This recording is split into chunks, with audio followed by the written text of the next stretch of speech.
A República no Brasil surge principalmente a partir de três questões. A primeira está relacionada à forma com que o abolicionismo foi feito. Naquela época, os escravos eram tidos como propriedade, e como toda propriedade, tinham um valor de mercado. O abolicionismo foi feito de tal forma que os proprietários não receberam nenhum ressarcimento para abrirem mão de seus escravos. Isso fez com que o Império perdesse o apoio dessa classe. A segunda questão está relacionada ao exército. O exército lutou na Guerra do Paraguai por um tempo excessivo. Existia um desprestígio em relação à marinha, pois o Império privilegiava e premiava a marinha enquanto o exército estava morrendo na Guerra do Paraguai. Isso fez com que Dom Pedro perdesse o apoio do exército também. A terceira questão foi religiosa. Dom Pedro entra em conflito com a igreja, não segue algumas bulas papais que proíbem o casamento entre maçons e católicas, manda prender bispos que seguem ordens da igreja e não as suas, e acaba perdendo o apoio dos fiéis. Quando teve a independência, o Brasil tinha 3.000 monges. Quando chegou no dia da República, tinha 8. O governo imperial não deixava os superiores das ordens religiosas fiscalizar o que estava acontecendo dentro, não deixava fundar novas escolas religiosas. Isso, a igreja estava acabando.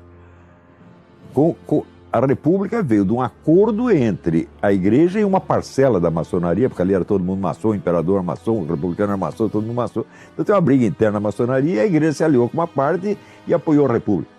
Quando a República é instaurada, que é um golpe em cima da monarquia, a monarquia já tinha construído esse argumento. A República simplesmente aprofunda e leva isso a uma estratosfera. De modo que, desde o momento em que a República, de fato, configurou-se como tal, em 1889, a República nunca permitiu, efetivamente, que o Brasil tivesse alguma identidade cultural. E mais, cunha uma ideia de que o Brasil é o país do futuro. Porque quando você deslegitima a cultura de um povo, aquela cultura pode ser fabricada, ela pode ser construída artificialmente por determinação estatal. Então, toda a trajetória da República Brasileira é a trajetória, entre outras coisas, da construção de uma identidade nacional a partir da esfera do Estado. A unidade, a concentração do poder substitui o senso de identidade nacional, meu Deus do céu. Quer dizer, se não existe uma unidade de sentimento no povo, alguém tem que criar uma unidade artificial e impor. Você esquece tudo que o Brasil foi, toda a sua herança intelectual, a sua herança espiritual, a sua história e coloca outra. Aí você vai colocando a história de um movimento internacional. Pode ser um movimento comunista, mas isso pode acontecer, porque é o que a Olga Benário é parte do movimento comunista. Agora, não é só contra o comunismo que temos que nos aprender a nos defender. Qualquer outra coisa que queira tomar o lugar da verdade, o lugar da história, das nossas características próprias, da nossa voz, do nosso modo de ser no mundo. Qual é o modo de ser do brasileiro no mundo? Você dificilmente encontra no Brasil algum político ou estadista que tenha uma visão integral do Brasil. Geralmente a visão é paroquial, ele vê um pedacinho que é a classe dele, o grupo dele. Como pessoa da esquerda, ele só vê o seu próprio umbigo, né? Ninguém procura captar o Brasil inteiro, né? Para isso, evidentemente, você não precisa ter viajado o Brasil inteiro. Um pouco de imaginação basta, um pouco de estudo basta, para você entender como é que a pessoa sente, né? Você vê, por exemplo, você vai no Rio Grande, o Rio Grande tem uma certa consciência histórica. Sabe por que eles têm a consciência histórica? Porque a sua história foi condensada numa grande narrativa épica que é do Érico Veríssimo, O Tempo e o Vento. Então você não é obra de história, é uma obra de ficção, mas é a epopeia do Rio Grande. Todo gaúcho leu isso e ele tem isso na memória. Então você vê, até eu, quando ia no Rio Grande, eu ouvia os caras cantando no Rio Grande, eu mesmo me emocionava, porque eu me sentia participando da história. Agora, tem isso em São Paulo? Tem isso no Rio? Já não tem mais. O Rio tinha, acabou. Estado nenhum tem esse senso de unidade histórica. Nem em Minas Gerais você encontra muito isso mais. Sobrou só no Rio Grande. Não, a República foi uma palhaçada, desde o início. Você vai lá no Rio de Janeiro, você olha o Paço Imperial, que é onde morava o imperador, e depois você vai olhar o Palácio do Catete. O Paço Imperial, o que é? Uma velha casa de fazenda, onde o imperador morava com toda a modéstia, sem gastar dinheiro público, fizeram a República, daí os generais, não, vamos comprar um palácio, vamos ser os gostosões. Começaram a gastar dinheiro público, começou a corrupção desgraçada, que no Império não tinha, tá certo? E o Brasil caminhou de golpe em golpe, de revolução em revolução, e nunca mais estabilizou, não teve 5 anos seguidos de democracia e de ordem, meu Deus do céu.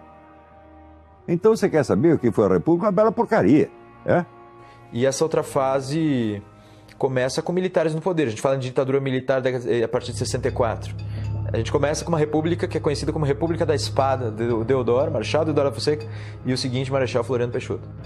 A gente tem uma República da Espada porque é a República do Exército, é uma ditadura positivista.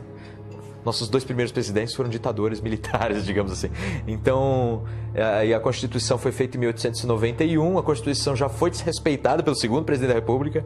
A revolta da Armada, a Marinha, lembra que eu disse que o Exército que era republicano, mas a Marinha adorava o Império. Aí a Marinha, vez ou outra, colocava navios de guerra na frente do Rio de Janeiro, dizendo: vou bombardear tudo se você não fizer tal coisa. Aí a revolta da Armada, a famosa revolta da Armada. Começa assim a história da República. E dizem que não teve guerra civil no primeiro momento, mas aí depois tem revolta da Armada, depois tem Canudos, depois tem um monte de coisa. O Brasil precisa formar e reconhecer pessoas capacitadas, e esse reconhecimento de pessoas capacitadas nas diferentes áreas é que é uma possibilidade de que pessoas cresçam. E a política, nesse apanhamento historiográfico de um século XX, em que sai uma coroa, sai uma trindade, entra outra bandeira, outro hino, outro símbolo constitucional, sai esses símbolos constitucionais, entra Vargas, carregando, no seu período, outros símbolos nacionais.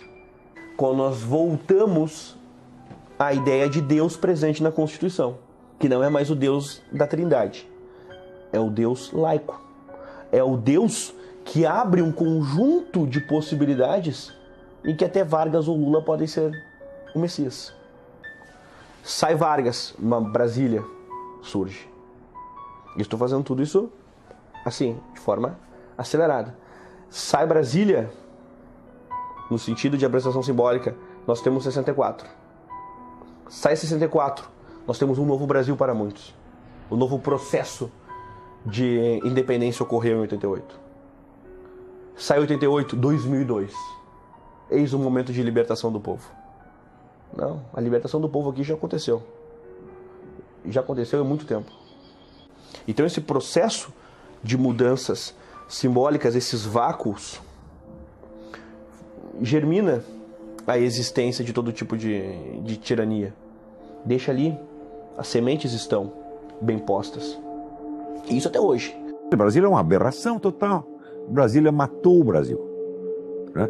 Eu considero o Juscelino Kubitschek uma das maiores bestas quadradas que já houve na história do Brasil. Porque o Rio de Janeiro, ele era a síntese do Brasil, né? Se você pegar, por exemplo, a literatura brasileira, ela é toda feita de sujeito que saiu do Amazonas, do Ceará, do Rio Grande do Sul, e foi parar no Rio. E aí no Rio você tinha o diálogo entre as várias culturas do Brasil, né? Agora mudou para Brasília, criaram lá um tipo de arquitetura que torna uma manifestação popular quase impossível, porque está longe e os edifícios são dispostos de tal maneira que o povo não tem sequer acesso. Vocês viram isso em março de 2015, não é isso? Agora, se o governo estivesse no Palácio do Catete, ele caía em 24 horas. Tá entendendo? Então criaram uma capital para ser uma ditadura. Existe um livro feito por 2 arquitetos soviéticos, cujo nome não me ocorre agora, são 2 nomes complicados, que chama Cidade Comunista Ideal. É o modelo de Brasília. E foi isso que eles fizeram lá. Quer dizer, você chama um negro comunista para fazer a capital do país. Ele vai fazer o quê? Uma arquitetura comunista, evidentemente. É um falso símbolo nacional. Brasília não condensa nada da nacionalidade. Você vê ali algum sinal da velha arquitetura brasileira? O grande arquiteto que condensa a arte da arquitetura brasileira é o Zanini, não o Niemeyer. O Zanini trabalha com material nacional, aliás, só lida com matérias-primas do local, tá certo? Então, quer dizer, este é o arquiteto que personifica o Brasil. Claro, existem outros, evidentemente, né? Eu gosto muito do Marcos de Vasconcelos. Tem vários arquitetos notáveis. Mas o Niemeyer não é um deles. Né? A arquitetura Niemeyer, como a do tal do Vila Nova Artigas, arquitetura comunista. Tá certo? Agora, a arquitetura comunista é arquitetura para um governo centralizador. Agora, quem está no governo? Não precisa ser os comunistas. Foram os militares que ocupam. Eles fizeram a capital e deram para os militares. E daí veio uma ditadura falando, mas vocês fizeram a capital para ser uma capital da ditadura, virou